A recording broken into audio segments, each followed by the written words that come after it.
Hey everyone, welcome back to Corporate Decoder, the place where we decode the secrets hidden in corporate filings. Today we are looking at Blue Owl Technology Income Corp. So get ready to dive into the world of complex financial arrangements where even the owls probably need a calculator before we get started. If you like getting straight insights from corporate documents, subscribe.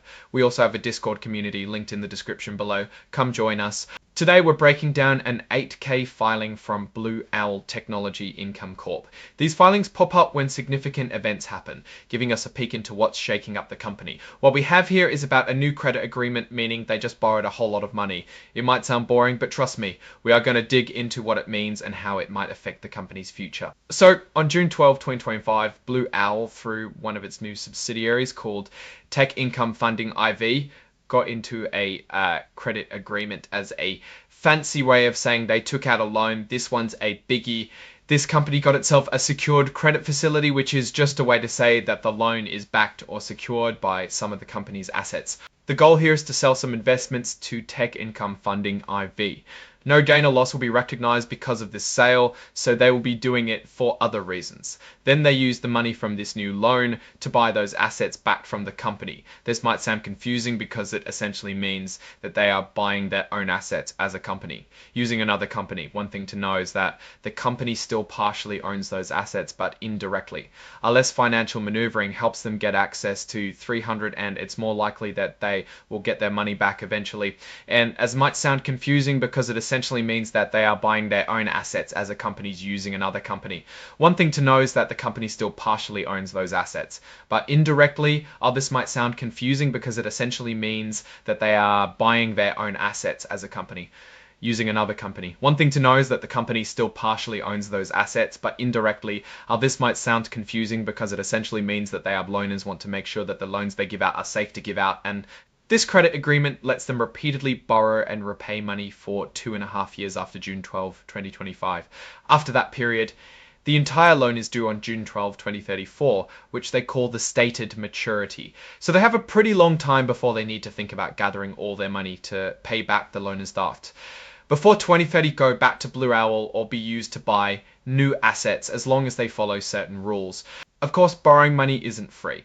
They're paying interest on the money they borrow. The interest rate is based on a reference rate, initially something called SOFR, plus an extra percentage that changes depending on how much of their investments are broadly syndicated loans. The more traditional loans they have, the higher the rate.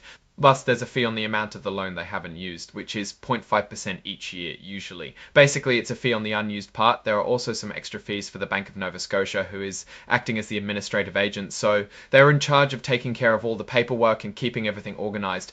This agreement comes with strings attached. It has a lot of standard rules or covenants that Blue Owl needs to follow.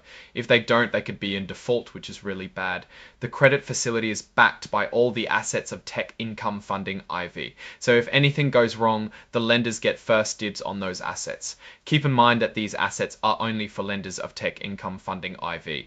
You can't access any of the debt of Blue Owl itself through this credit agreement. Because of some rules, Blue Owl needs to consider these money borrowings as their own when it comes to calculating their asset coverage. Luckily, there are exhibits filed with the filing that break down the entire credit agreement. However, these contain very specific and difficult language with over 100 pages, so thankfully you have me right here to summarize what's going on for you without you having to read all of this.